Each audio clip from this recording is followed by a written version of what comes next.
بسم اللہ الرحمن الرحیم الحمد للہ رب العالمین والصلاة والسلام علی اشرف الانبیاء والمرسلین اما بعد فاعوذ باللہ السمیع العلیم من الشیطان الرجیم من ہمزہ ونفخہ ونفثہ بسم اللہ الرحمن الرحیم الحمد للہ آج رمضان المبارک کا چاند نظر آ چکا ہے اور ہم اللہ کی توفیق سے اور اللہ کی رحمت سے ایک مرتبہ پھر زندگی میں رمضان المبارک کی برکتیں رحمتیں سمیٹنے کے لیے اللہ کے گھر میں موجود ہیں۔ اللہ رب العزت ہمارے اس رمضان کو ہمارے لیے ذریعہ نجات بنائے اور ہمیں کما حق ہو اس کی برکات رحمتیں فیوز کو سمیٹنے کا اللہ ہمیں موقع فراہم کیا ہے، جو تو حقیقی معنوں میں وہ رحمتیں ہم سمیٹ سکیں۔ سب سے پہلے تو میں تمام مسلمانوں کو اور خصوصاً جو یہاں پر موجود ہیں سب کو مبارکباد پیش کرتا ہوں کہ اللہ رب العزت نے ہمیں یہ بابرکت مہینہ نصیب کیا ہے، اور ہم اس دعا کے ساتھ جو کہ نبی کریم صلی اللہ علیہ وسلم نے مسنون دعا سکھائی ہے۔ اللہ کے نبی صلی اللہ علیہ وسلم جب بھی چاند کو دیکھتے تو اللہ کے نبی صلی اللہ علیہ وسلم دعا پڑھا کرتے تھے، اللہم اہلہ علینا بالامن والایمان والسلامت والاسلام ربی وربک اللہ۔ ہم اسی دعا کے ساتھ اپنے اس بابرکت مقدس مہینے کا آغاز کرتے ہیں اور اللہ سے دعا کرتے ہیں کہ اللہ ہمیں ہمارے لیے اس مہینے کو رحمتوں اور برکتوں والا بنائے۔ اللہ کے نبی صلی اللہ علیہ وسلم جب یہ مہینہ شروع ہوتا تو مبارکباد پیش کیا کرتے تھے اپنے صحابہ کرام کو کہ خوش ہو جاؤ، اللہ نے یہ نیکیوں کا موسم بہار تمہاری زندگی میں کر دیا ہے۔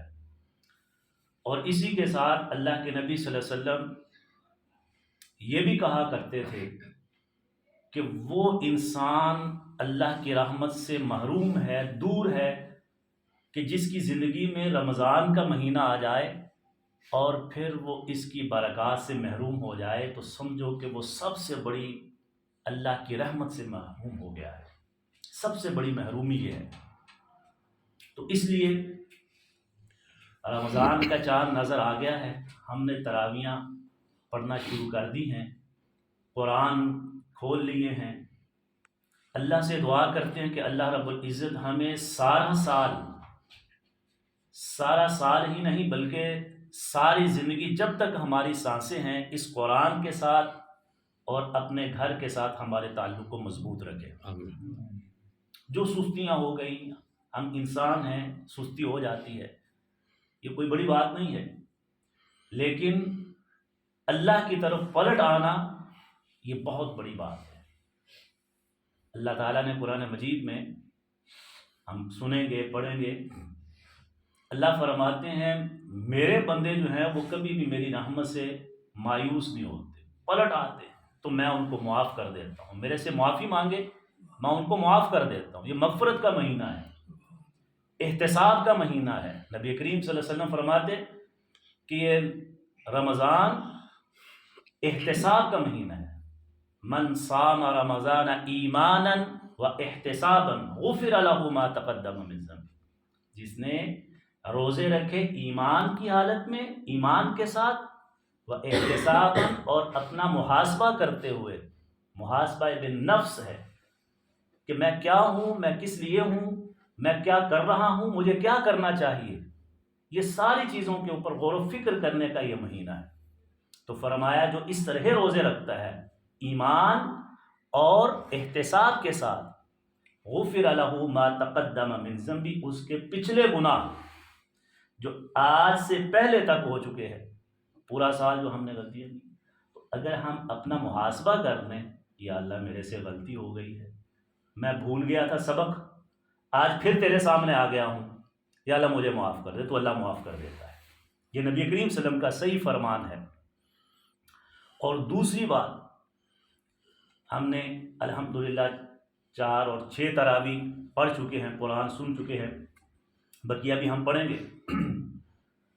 تو آج ہم اس کا خلاصہ بیان کریں گے، 10 منٹ 15-20 منٹ، تو جو ہم نے سنا ہے ہمیں پتہ ہو کہ اللہ کیا کہہ رہا ہے۔ مختصر موٹی موٹی چیزیں ہم الحمدللہ پچھلے سال بھی ہم نے پورا رمضان خلاصہ سنا سمجھا قرآن کو، تو آج پھر ہم اسی کا آغاز کرنے جا رہے ہیں۔ تو دوسری ہم نے اللہ سے یہ دعا کرنی ہے، نبی کریم صلی اللہ علیہ وسلم فرماتے ہیں جب بھی تم کوئی کام کرو تو اس میں نیت جو ہے اس کو خالص ہونی چاہیے۔ امام بخاری رحمۃ اللہ علیہ جنہوں نے اپنی صحیح البخاری کا آغاز کیا ہے، تو سب سے پہلی جو حدیث لے کر آئے ہیں وہ نیت کے اخلاص کے اوپر ہے۔ اور محدثین کہتے ہیں کہ انسان کوئی بھی عمل کرے جب تک اس کی نیت ٹھیک نہیں ہے تو وہ کوئی بھی عمل جو ہے وہ اللہ کے ہاں قابل قبول نہیں ہے۔ نیت کا خالص ہونا۔ اور امام بخاری علیہ رحمہ نے اپنی صحیح البخاری کا آغاز اسی حدیث سے کیا ہے، انما الاعمال بالنیات۔ اعمال کا دار و مدار نیتوں کے اوپر ہے۔ ہم نے روزہ رکھنا ہے، ہماری نیت کس لیے ہے، کس لیے روزہ رکھ رہے ہیں؟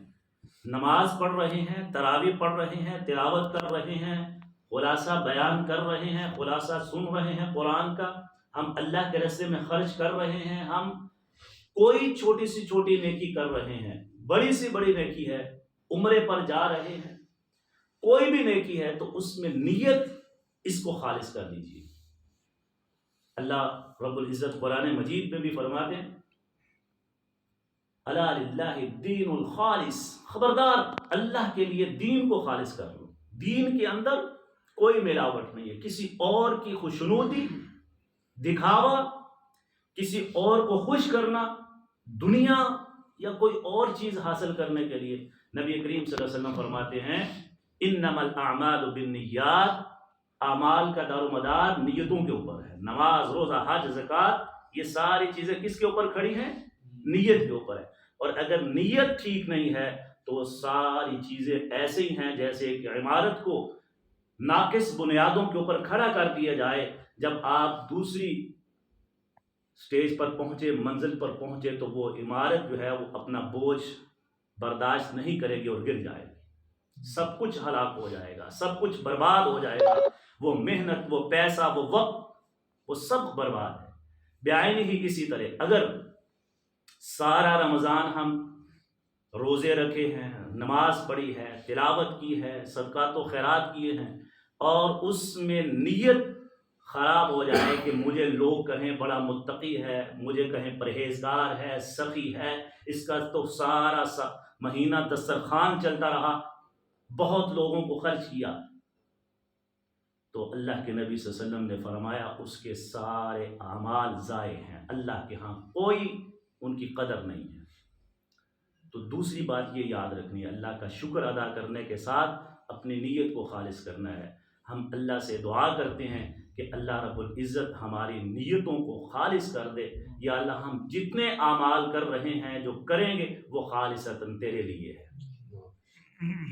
یہ ہماری نیت، انما الاعمال بالنیات وانما لکل امرئ ما نوی فمن كانت ہجرته لدنیا یصیبها، اگر دنیا کے لیے ہے تو آپ صلی اللہ علیہ وسلم فرماتے ہیں اس کو حاضر ہو،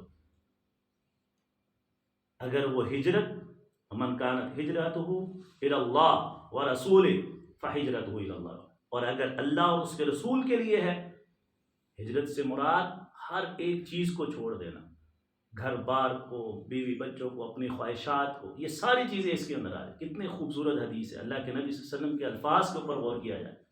ہم نے کھانا پینا چھوڑنا ہے صبح سے شام تک، یہ ہجرت کس کے لیے ہے؟ اللہ اور اس کے رسول کے۔ اللہ نے ہمیں کہا ہے، روزے کا حکم کس نے دیا ہے؟ اللہ نے دیا ہے، اللہ کے لیے ہم نے یہ روزہ چھوڑا ہے۔ یہ نہیں ہے کہ سارا دن بہت روزہ لگ رہا ہے، بس کیا کروں، یہ لوگوں کو دکھانے کے لیے کہ اگر نہ رکھا تو یہ کیا کہیں گے۔ روزہ اللہ کے لیے ہے، تو اللہ کہ نبی صلی اللہ علیہ وسلم کی یہ بھی حدیث ہے کہ روزہ صرف ایک ایسا عمل ہے جو اللہ اور اس کے بندے کے درمیان ہے، کسی اور کو علم نہیں ہوتا جب تک کہ وہ کوئی بتائے نہیں. اللہ اور بندے کا معاملہ ہے، سب سے خفیہ جو چیز ہے، سب سے خفیہ جو عبادت ہے، جو بندے کا اور اللہ کا تعلق ہے. اسی لیے فرمایا نبی کریم صلی اللہ علیہ وسلم فرماتے، اللہ فرماتے ہیں الصوم لی وانا اجزی بھی، روزہ خالصتاً اللہ فرماتے میرے لیے ہے، میں اس کا اجر دوں گا. تو روزے کا جو اجر ہے وہ کسی پیمانے میں نہیں ہے، کوئی اس کو بیان نہیں کر سکتا. حتیٰ کہ نبی کریم فرماتے ہیں یہ اللہ اور اس بندے کا معاملہ ہے، اللہ جس کو جتنا چاہے گا اور وہ نیت کے اوپر ہوگا. تو اس لیے ہمیں اللہ رب العزت ہماری نیتوں کو جاننے والا ہے. ہم اللہ سے یہ دعا کرتے ہیں کہ یا اللہ اگر ہم سے کوئی لغزش ہو جائے، بھول ہو جائے تو یا اللہ ہمیں معاف فرما دے، اور خالصتاً نیت خالص کر لیں کوئی بھی عمل کرتے ہوئے. تو ہم آج کے